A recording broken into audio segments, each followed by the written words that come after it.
Me habían dejado una hornilla del gas encendida, sin llama. El olor dulzón y químico fue lo primero que me golpeó al colgar el teléfono con Morales, un olor que casi me cuesta la vida, nacido de mi propia distracción, alimentada por su mentira. De repente, el silencio de la casa ya no era el eco de la ausencia de Elena, sino el ruido ensordecedor de una estafa que llevaba años gestándose.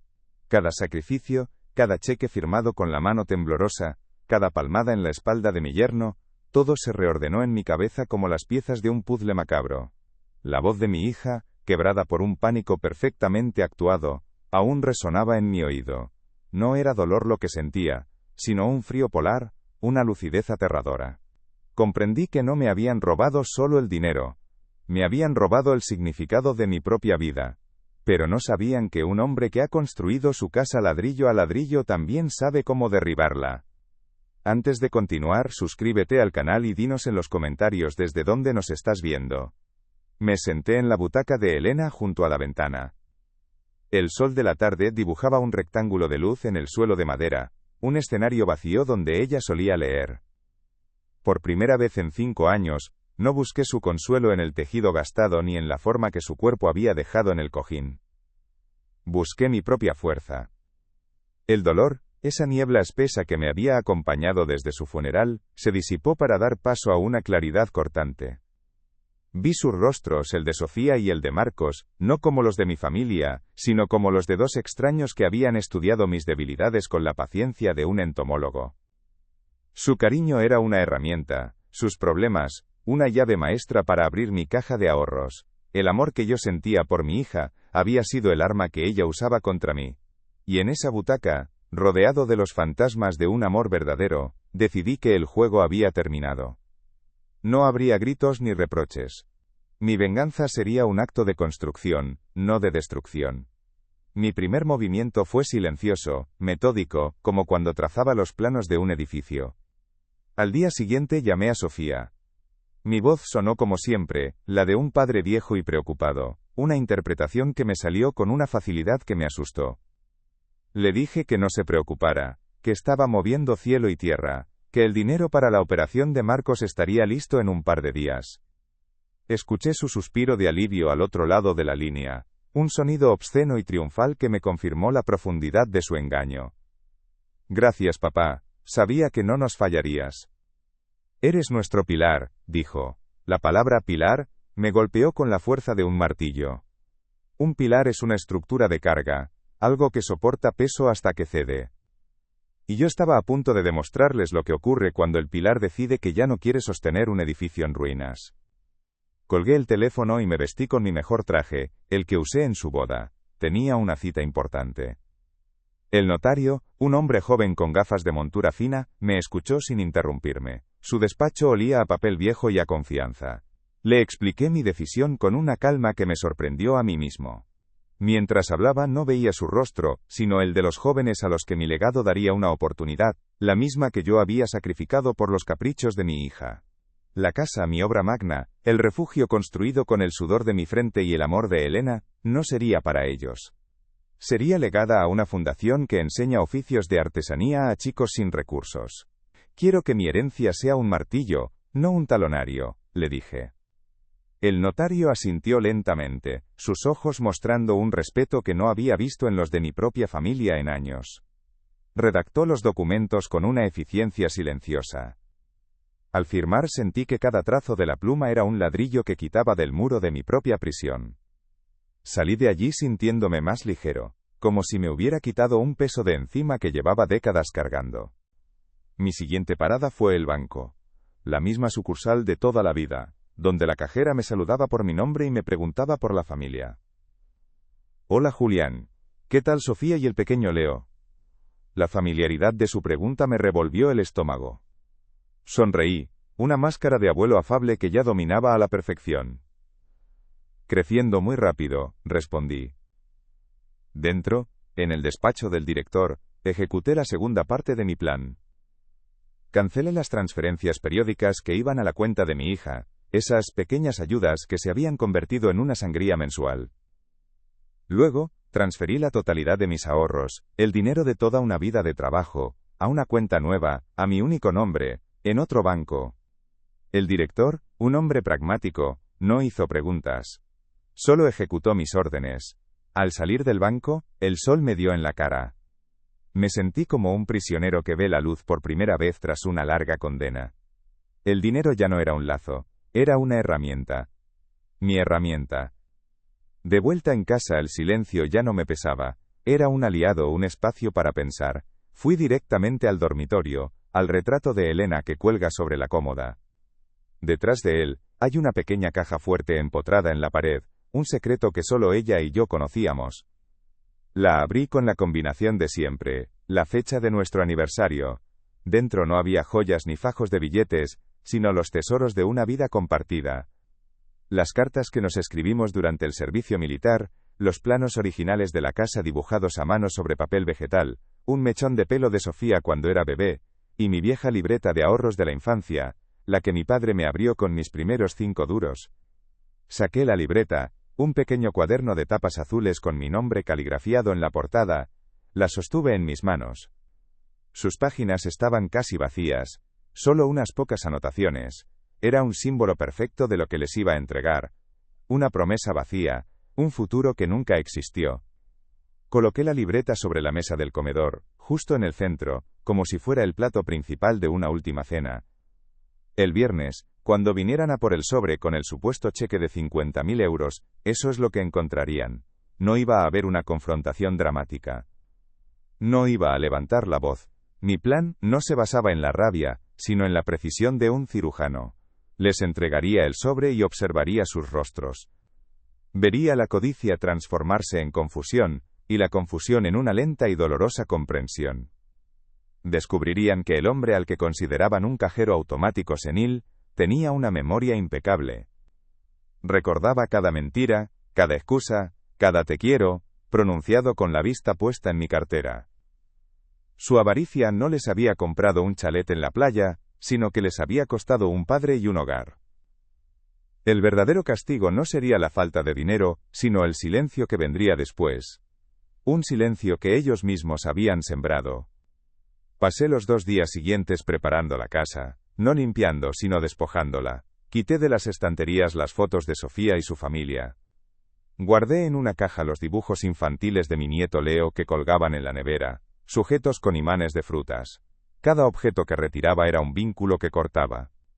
La casa poco a poco volvía a ser mía y de Elena. El espacio se llenaba de su verdadera esencia, no de la presencia parasitaria de quienes solo venían a comer mi paella y a llevarse mi dinero. Incluso reordené los muebles del salón, girando el sofá para que ya no mirara hacia la puerta, esperando su llegada, sino hacia la ventana, hacia el jardín que Elena tanto amaba. Era un cambio sutil, pero significativo. La casa ya no era un lugar de espera, sino un bastión, un lugar desde el que yo, y no ellos, dictaría los términos de la rendición. No sentía pena, ni siquiera rencor, solo una paz fría y decidida, la paz de quien sabe que está haciendo lo correcto. El jueves por la noche, antes del día señalado, me permití un último momento de debilidad. Abrí la caja que contenía las cartas de Elena. Su caligrafía elegante y firme llenaba las páginas. Releí una al azar. Hablaba de sus sueños para nuestra jubilación, de los viajes que haríamos, del taller de carpintería que yo quería montar en el solar de mi padre.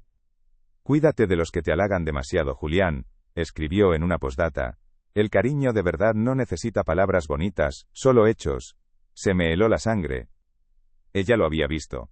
Había intuido la naturaleza de Marcos, la ambición velada de Sofía. Y yo, ciego de amor paternal, había ignorado sus advertencias silenciosas. Cerré la carta y sentí una oleada de rabia, la primera en todo este proceso. Pero no era una rabia destructiva. Era una rabia que me reafirmaba. Mañana no solo actuaría por mí, sino también por ella, por la memoria del amor que ellos habían profanado con sus mentiras y su codicia.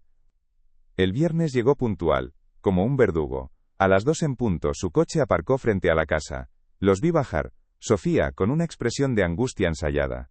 Marcos con su traje impecable y esa sonrisa que nunca le llegaba a los ojos. Leo, mi nieto, arrastrando los pies, pegado a su teléfono. Entraron en casa y el aire se volvió denso, cargado de la tensión de su actuación.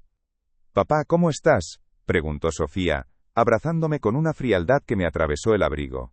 Marcos me dio una palmada en el hombro. «Campeón, no sabes lo que esto significa para nosotros». La palabra campeón resonó en el silencio de la casa recién despojada. Les ofrecí sentarse en el salón. Notaron el cambio en la disposición de los muebles, la ausencia de sus fotos. Una sombra de inquietud cruzó por la mirada de Sofía, pero la codicia era más fuerte. Sus ojos se clavaron en el sobre que reposaba sobre la mesa. La trampa estaba lista, la función estaba a punto de comenzar. Les serví un vaso de agua a cada uno, un gesto de hospitalidad que ahora se sentía como un acto de guerra fría. Mis manos no temblaban. Se sentaron en el sofá que había girado hacia la ventana, una disposición que les resultaba extraña, incómoda. Sofía intentó romper el hielo. «¿Has regado las hortensias, papá? Están preciosas». Su voz, normalmente el instrumento con el que me manipulaba, sonaba hueca, metálica. Marcos no dijo nada, solo sonrió, una mueca tensa mientras sus ojos, dos halcones hambrientos, no se apartaban del sobre. Leo ni siquiera levantó la vista de la pantalla, ajeno al terremoto que estaba a punto de desatarse bajo sus pies. Los observé como si fueran especímenes bajo un microscopio. No sentía odio, sino una especie de desapego forense. Eran extraños que llevaban mi sangre, desconocidos que habían cenado en mi mesa y dormido bajo mi techo. El hombre invisible al que despreciaban en secreto estaba a punto de dar su última función. Mi cuerpo me dolía, como cada día. La artritis en mis nudillos, la punzada en la cadera al levantarme. Pero por primera vez en años, ese dolor físico no se sentía como una debilidad, sino como un ancla a la realidad. Era la prueba tangible de una vida de trabajo que ellos habían intentado saquear. El aire en el salón era denso, cargado de sus expectativas y de mi silencio. Mis ojos recorrieron los espacios vacíos en las paredes, donde antes colgaban sus sonrisas enmarcadas. Ahora solo quedaba la pintura desnuda, un lienzo limpio. Recordé un destello en la mirada de Sofía, años atrás, durante una cena de Navidad, cuando le anuncié que había vendido el solar de mi padre para pagar su máster. Fue una fracción de segundo de triunfo puro, un brillo depredador que entonces confundí con gratitud. Ahora, esa imagen era la única que veía en su rostro. Yo era un fantasma en mi propia casa, pero los fantasmas a veces tienen el poder de cerrar puertas para siempre. Me recuerdo a mí mismo con 20 años, con la espalda quemada por el sol, y las manos llenas de callos que no se iban ni con agua caliente. El olor a cemento fresco y a tierra mojada era mi perfume. Cada día era una batalla física contra la gravedad, contra el cansancio, levantando muros para otros mientras en mi cabeza construía el mío. No era solo una casa lo que proyectaba en esos planos que dibujaba por la noche, con una bombilla solitaria como testigo. Era un refugio, un ancla, la promesa de que todo ese esfuerzo tendría un sentido más allá de un jornal. Mis manos, agrietadas y toscas, trazaban con una delicadeza que nadie hubiera esperado las líneas de una vida que aún no existía, un futuro para una familia que solo vivía en mis sueños.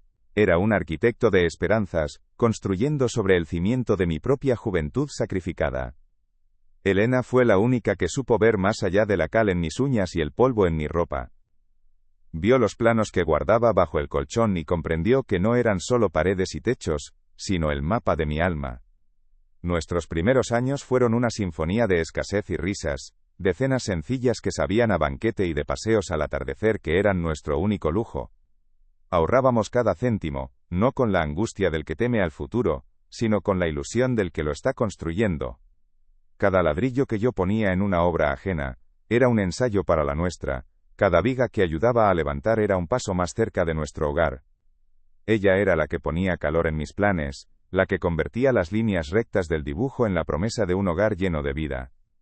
Juntos éramos un equipo, dos artesanos construyendo el único proyecto que de verdad importaba. Y entonces nació Sofía, y el mundo cambió de eje. Su peso en mis brazos era la única carga que no me cansaba, su llanto el único ruido que traía paz a mi agotamiento. De repente, la casa ya no era solo para Elena y para mí. Era su castillo, su fortaleza, el escenario donde su vida se desplegaría. Desde ese instante cada gota de sudor, cada hora extra, cada renuncia silenciosa, tenía su nombre y sus ojos. Recuerdo comprarle un triciclo con el dinero que había guardado para cambiar mis botas de trabajo rotas y peligrosas. Verla pedalear torpemente por el pasillo, con una risa que llenaba cada rincón, fue la mejor inversión de mi vida. Por ella, el sacrificio dejó de ser una palabra triste para convertirse en el lenguaje natural del amor. Cada renuncia era un regalo que me hacía a mí mismo. El solar de mi padre era un trozo de tierra baldía para el mundo, pero para mí era un futuro de virutas de madera y olor a barniz. Era mi taller de carpintería, el lugar donde mis manos, ya cansadas de la obra, encontrarían un retiro creativo. Cuando Sofía llegó con la carta de aceptación de aquella universidad privada, con sus ojos brillantes de una ilusión que yo no podía permitirme romper, no lo dudé. Puse en una balanza mi sueño de vejez y el de su juventud, y mi sueño pesaba menos. Vendí el solar sin decirle a nadie lo que significaba para mí. «Es por tu futuro, hija», le dije, y al decirlo sentí un hueco en el pecho que confundí con orgullo paternal. Ella lo aceptó como algo natural, el siguiente peldaño en una escalera que yo estaba obligado a construir para ella, sin importar el coste. La boda fue un teatro que yo financié, un espectáculo de lujo para impresionar a gente que no conocía, flores que costarían más que mi primer sueldo, un menú con nombres que no sabía pronunciar, música en directo. Elena, a mi lado, sonreía con una tristeza que solo yo podía ver. Nuestros ahorros, los que guardábamos para un viaje a la Toscana cuando me jubilara, se evaporaron en una noche de champán y falsas felicitaciones. Me sentí como un invitado de piedra en la celebración de mi propia bancarrota emocional, aplaudiendo mientras Marcos, con su traje caro y su sonrisa afilada como un cuchillo de buen acero, ponía un anillo en el dedo de mi hija. Esa noche, mientras todos bailaban, yo me sentí más solo que nunca, comprendiendo que mi rol había cambiado de padre a proveedor, a simple patrocinador de sus vidas. Después de la boda vinieron las pequeñas ayudas, una hemorragia lenta y constante que nunca cesaba. El bache para la entrada del piso, el imprevisto de la caldera, el capricho de unas vacaciones que necesitaban para desconectar. Recuerdo perfectamente la llamada para el coche nuevo. Mi coche tenía 15 años, pero aún funcionaba. El de ellos, con apenas 5, se les había quedado pequeño y poco seguro para Leo. Mientras yo remendaba mis viejos zapatos de trabajo, mi firma autorizaba la compra de un vehículo con asientos de cuero y tecnología que yo ni entendía. Me acostumbré a ser la solución, el recurso de emergencia, el viejo roble al que siempre se puede volver para guarecerse de las tormentas que ellos mismos provocaban con su ambición y su imprudencia. Los últimos meses de Elena fueron un tratado de silencio y miradas. Ella, postrada en la cama, seguía sus movimientos con unos ojos que, libres ya de toda convención social, no tenían filtro. Veía la impaciencia de Sofía, la forma en que Marcos miraba los muebles, no con cariño, sino con la frialdad de un tasador. Una tarde, mientras Sofía hablaba de una inversión ruinosa de Marcos, y de cómo necesitarían un empujón, la mano de Elena apretó la mía con una fuerza que no creía que le quedara. No dijo nada, solo me miró fijamente, y en sus ojos vi una súplica, una advertencia. Fue un mensaje que mi corazón, estúpidamente leal y cegado por el amor a mi hija, se negó a descifrar en aquel momento. Creí que era el dolor de la enfermedad, cuando en realidad era la lucidez de la despedida. El recuerdo de su mano apretando la mía me devolvió de golpe al salón. El eco de esas risas infantiles, de esas promesas rotas y de esos sacrificios, llenaba el silencio entre nosotros, un silencio denso y pesado como el hormigón. Los miré. Ya no veía a mi hija y a su marido, veía a dos extraños sentados en un decorado que ellos mismos habían ayudado a construir con los escombros de mi vida y de mis sueños. La angustia fingida de Sofía era un insulto a la verdadera angustia que sentí al vender el solar de mi padre. La sonrisa de suficiencia de Marcos era una burla a las noches en vela de Elena, preocupada por su futuro. Alargué la mano, no para ofrecerles más consuelo, sino para entregarles por fin la sentencia. Cogí el sobre blanco que descansaba sobre la mesa. El juicio iba a comenzar. Lo cogí y lo deslicé sobre la superficie de madera pulida de la mesa. El sobre se detuvo justo delante de Sofía. Mis movimientos eran lentos, deliberados, los de un hombre que no tiene prisa porque ya ha llegado a su destino. Ella lo tomó con una mano que intentaba parecer temblorosa de la emoción. «Papá», empezó a decir con la voz ya ensayada para el discurso de agradecimiento. «No sabes lo que esto significa. Has salvado a Marcos, nos has salvado». Sus dedos, ávidos, rasgaron el papel. Esperaba la rigidez de un cheque bancario, el símbolo de su victoria. En su lugar, encontró la fragilidad de mi vieja libreta de ahorros. Su sonrisa se congeló a medio camino. La máscara de hija devota se resquebrajó, dejando a la vista una confusión pura, infantil. Levantó la vista hacia mí, sus ojos eran dos preguntas sin respuesta, buscando una explicación que no iba a llegar. Marcos, impaciente, se inclinó y le arrebató los papeles de la mano. ¿Qué es esto, Julián? ¿Una broma? Su voz, por primera vez, perdió el tono meloso y adquirió un filo de acero. Sus ojos recorrieron la primera página del testamento, luego la nota del hospital con el membrete oficial, y finalmente la libreta con su saldo irrisorio. Vi cómo el color desaparecía de su rostro, como si le hubieran succionado la sangre. El hombre del traje impecable se desmoronó en un instante. Sofía, siguiendo su mirada, comprendió. El aire se hizo irrespirable. No hubo un grito. Solo el sonido de la libreta cayendo de las manos de Marcos sobre la alfombra. Sus ojos se encontraron con los míos, y en ellos no vieron al viejo senil que creían manejar, sino al arquitecto de su ruina. Vieron el fin. Y el fin era un silencio absoluto, el eco de una puerta que acababa de cerrarse para siempre. Le serví un vaso de agua a cada uno, un gesto de hospitalidad que ahora se sentía como un acto de guerra fría. Mis manos no temblaban. Se sentaron en el sofá que había girado hacia la ventana, una disposición que les resultaba extraña, incómoda. Sofía intentó romper el hielo. ¿Has regado las hortensias, papá? Están preciosas. Su voz, normalmente el instrumento con el que me manipulaba, sonaba hueca, metálica. Marcos no dijo nada, solo sonrió, una mueca tensa mientras sus ojos, dos halcones hambrientos, no se apartaban del sobre. Leo ni siquiera levantó la vista de la pantalla, ajeno al terremoto que estaba a punto de desatarse bajo sus pies. Los observé como si fueran especímenes bajo un microscopio. No sentía odio sino una especie de desapego forense. Eran extraños que llevaban mi sangre, desconocidos que habían cenado en mi mesa y dormido bajo mi techo. Mi cuerpo me dolía, como cada día, la artritis en mis nudillos, la punzada en la cadera al levantarme. Pero por primera vez en años, ese dolor físico no se sentía como una debilidad, sino como un ancla a la realidad. Era la prueba tangible de una vida de trabajo que ellos habían intentado saquear.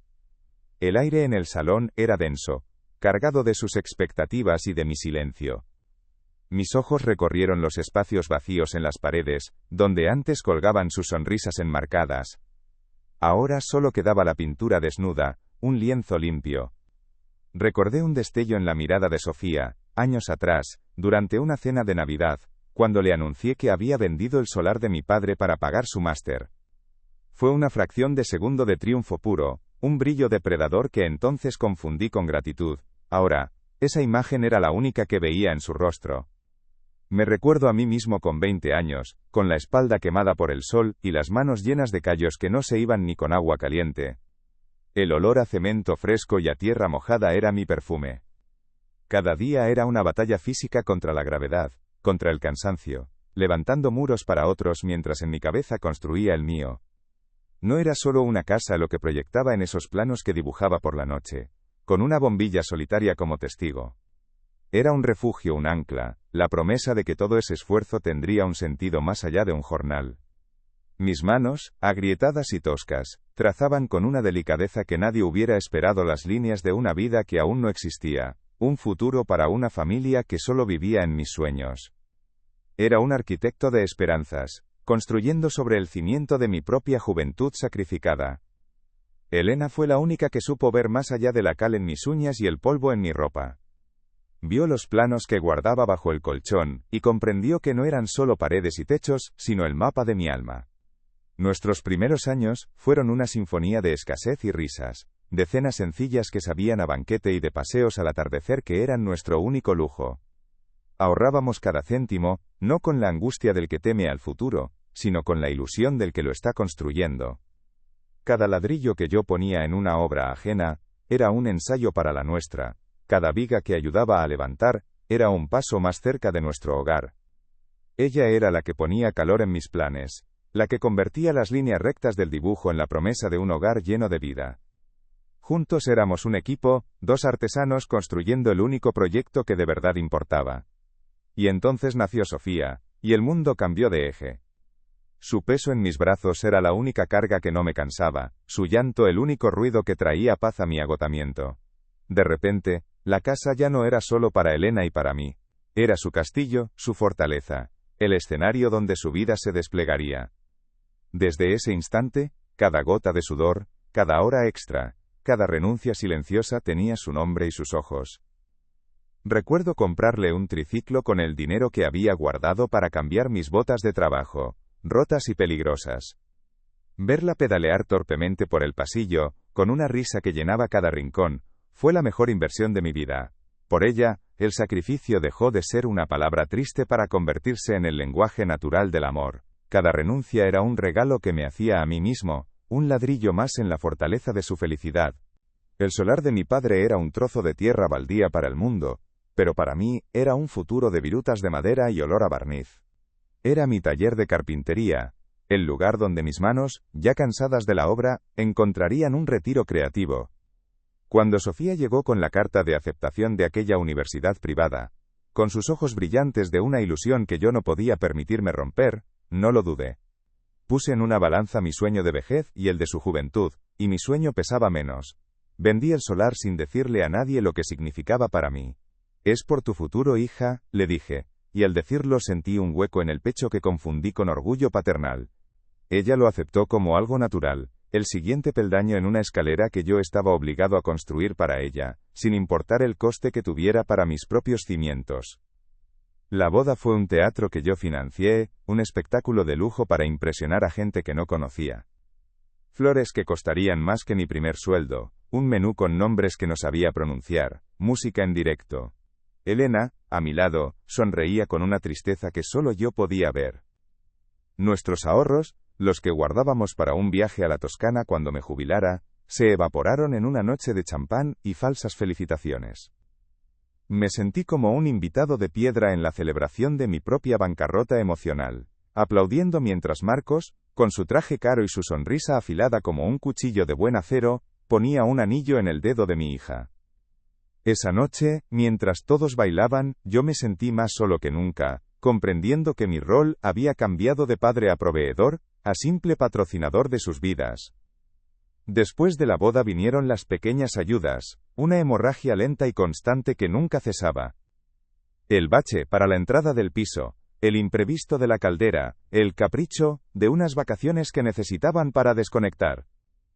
Recuerdo perfectamente la llamada para el coche nuevo. Mi coche tenía 15 años, pero aún funcionaba. El de ellos, con apenas 5, se les había quedado pequeño y poco seguro para Leo. Mientras yo remendaba mis viejos zapatos de trabajo, mi firma autorizaba la compra de un vehículo con asientos de cuero y tecnología que yo ni entendía. Me acostumbré a ser la solución, el recurso de emergencia, el viejo roble al que siempre se puede volver para guarecerse de las tormentas que ellos mismos provocaban con su ambición y su imprudencia. Mi cuenta bancaria era su paraguas. Los últimos meses de Elena fueron un tratado de silencio y miradas. Ella, postrada en la cama, seguía sus movimientos con unos ojos que, libres ya de toda convención social, no tenían filtro.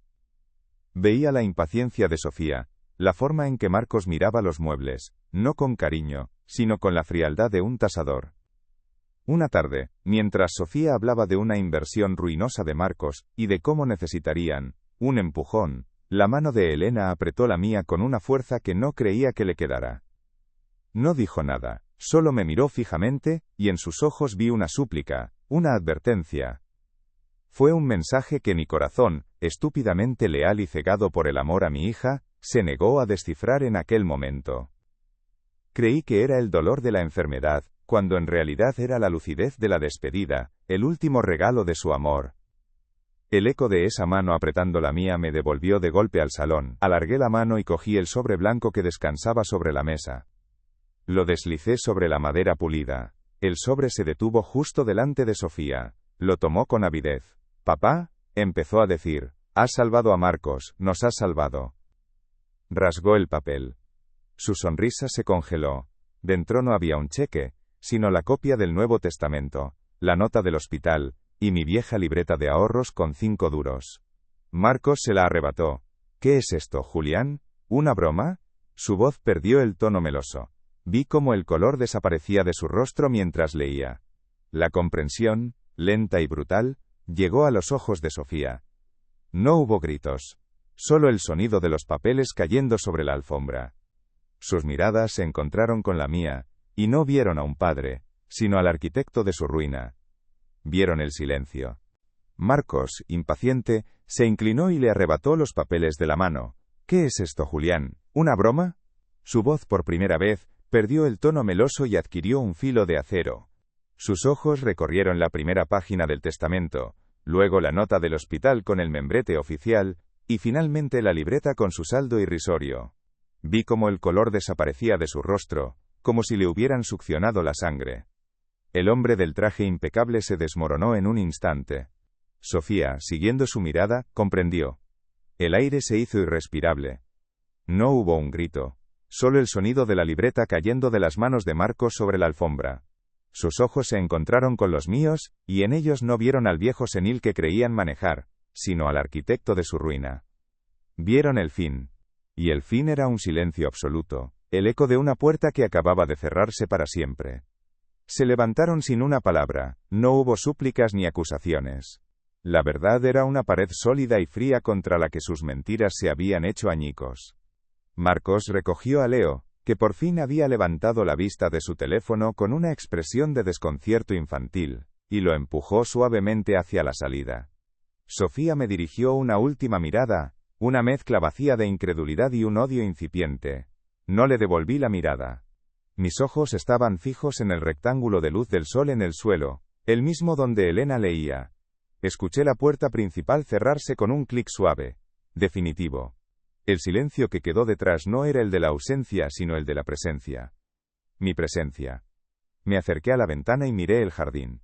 Por primera vez en 5 años, la casa no se sentía vacía, se sentía mía, estaba en casa, por fin. Me giré lentamente, apartándome de la ventana. La casa respiraba a mi ritmo, en un silencio que ya no era un sudario, sino una manta cálida. Fui a la cocina, y por primera vez en mucho tiempo, mis pasos no eran los de un autómata cumpliendo una rutina, sino los de un hombre explorando su propio territorio. Puse el agua a calentar. El silbido agudo del hervidor no fue un sobresalto, sino una nota clara en la sinfonía de mi nueva soledad. Preparé una manzanilla, su aroma a campo llenando el aire. Con la taza humeante entre mis manos que ya no temblaban, volví al salón. Me senté en mi vieja butaca, la que mira a la chimenea apagada. Tomé un sorbo. El calor se extendió por mi pecho, disolviendo los últimos nudos de un dolor antiguo. El sol se había ido, la casa estaba en penumbra, y yo, en paz.